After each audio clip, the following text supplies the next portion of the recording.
Hi guys, welcome back to the video, and today we'll be reading The Tale of Squirrel Nutkin.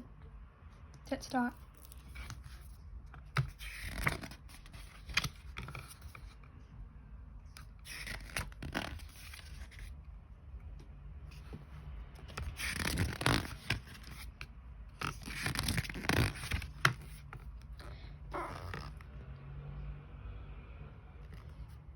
This is a tale about a tail that belonged to a little red squirrel, and his name was Nutkin. He had a brother called Twinkleberry and a great many cousins, and they lived in the wood at the edge of a lake.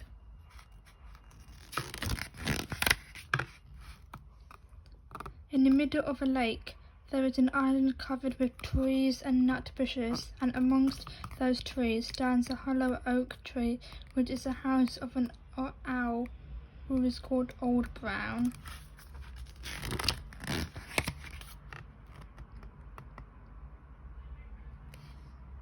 One autumn, when nuts were ripe and the leaves on the hazel bushes were golden and green, Nutkin and Twinkleberry and all the other little squirrels came out of the wood and down to the edge of a lake.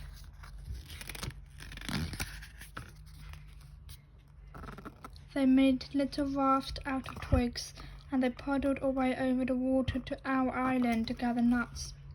Each squirrel had a little sack and a large oar, and spread out his tail for a sail.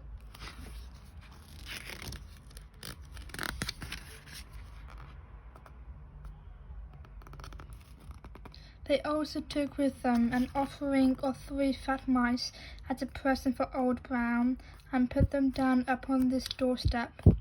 Then Twinkleberry and the other little squirrels each made a low bow and said politely, "Old Mr. Brown, will you favour us with permission to gather nuts upon your island?" But Nutkin was excessively impertinent in his manners. He popped up and down like a little red cherry, singing, riddle me, tot-tot, little wee man in the red coat, a staff in his hand and a stone in his throat. And if you tell me this riddle, I'll give you a groat. Now, this riddle is as old as the hills, and Mr. Brown paid no attention whatever to Nutkin. He shut his eyes obstinately and went to sleep.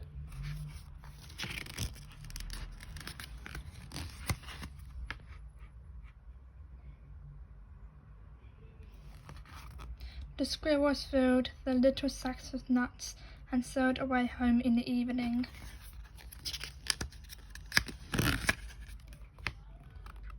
But next morning they all came back again to our island, and Twinkleberry and the others bought a fine fat mole and laid it on the stone in front of Owl Brown's doorway, and said, "Mr. Brown, will you favour us with your gracious permission to gather some more nuts?"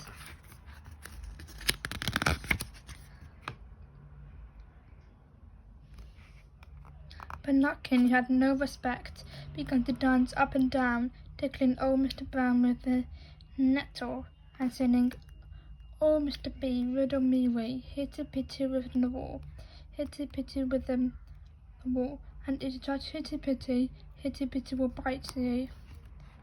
Mr. Brown woke up suddenly and carried the mole into his house.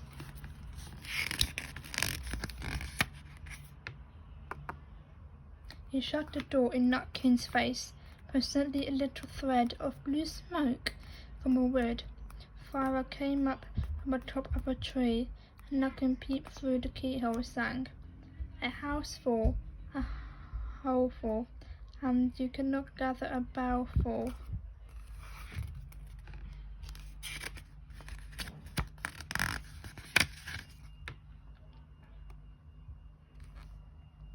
The squirrels searched for nuts all over the island and filled the little sacks. But Nutkin gathered oak apples yellow and scarlet, and sat upon a beech stump, playing marbles and watching the door of old Mr. Brown. On the wind, the squirrels got up very early or went fishing, and they caught 7 fat minnows as a present for Old Brown. They paddled over the lake and landed over a crooked chestnut tree on Owl Island.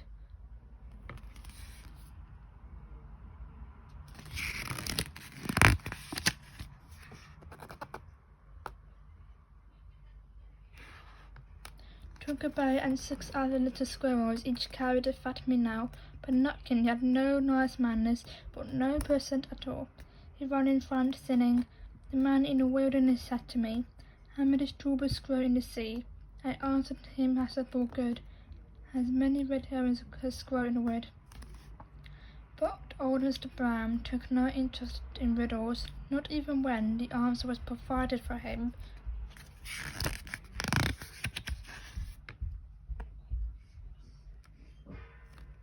On the fourth day, the squirrels brought a present of 6 fat beetles, which were as good as plums in plum pudding for Old Brown. Each beetle was wrapped up carefully in a dock leaf fastened with a pine needle pin, but Nutkin sang as rudely as ever. "Oh, Mr. B, riddle me ree, flower of England, fruit of Spain, meet together in a shower of rain, and put in a bag tied round a string, and if you tell me this riddle, I give you a ring," which was ridiculous of Nutkin because he had not got any ring to give to Old Brown.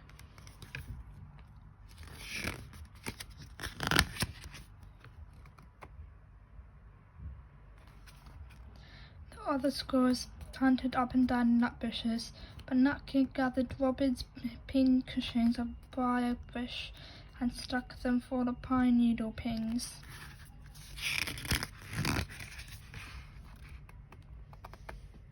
On the 5th day, the squirrels brought a present of wild honey, and it was so sweet and sticky that they licked their fingers as they put it down upon a stone.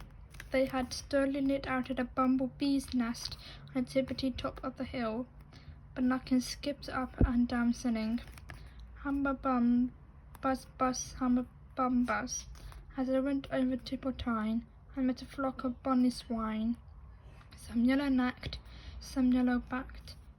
They were the bonniest swine that year went over Tippertine.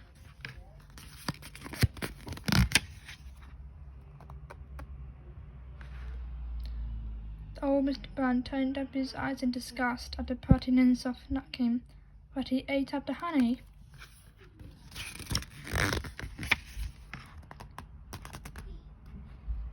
The squirrels filled their little sacks with nuts, but Nutkin sat upon a big flat rock and paid 9 pence at a crab apple and green fir cones.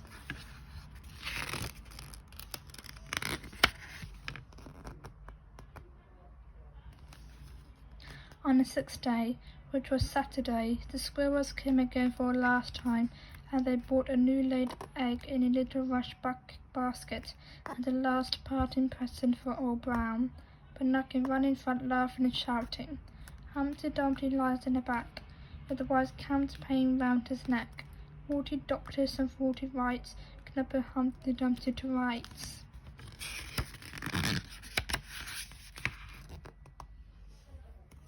Now, Mr. Brown took an interest in eggs, and he opened one eye and shut it again, but still, he did not speak.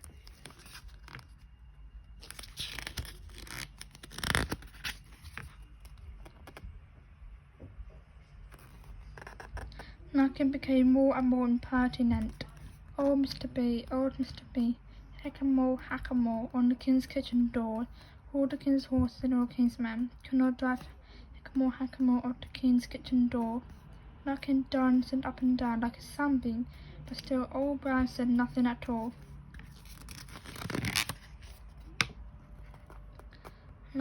Nutkin began again. After a bower had broken his band, he came roaring up the land.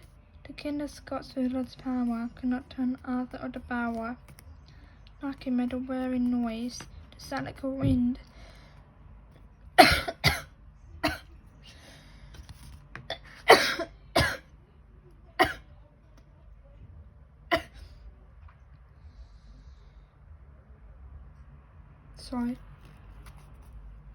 and he took a running jump right into the head of Old Brown.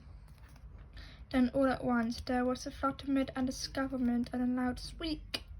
The other squirrels scuttered away into the bushes.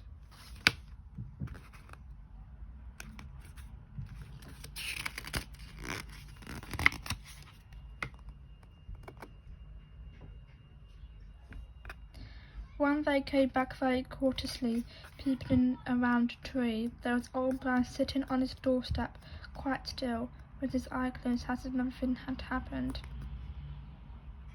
But Nutkin was in his waistcoat pocket. This looks like the end of the story, but it isn't.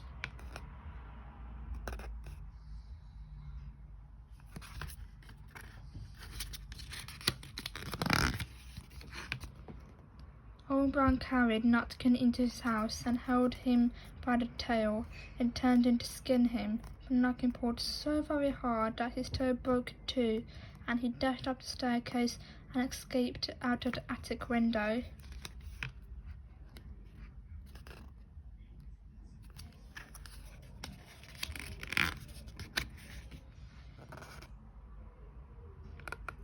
And to this day, if you meet Nutkin up a tree and ask him a riddle, he will throw sticks at you and stamp his feet and scold and shout, "Cuck, cuck, cuck, cuck, cuck, cuck." The end.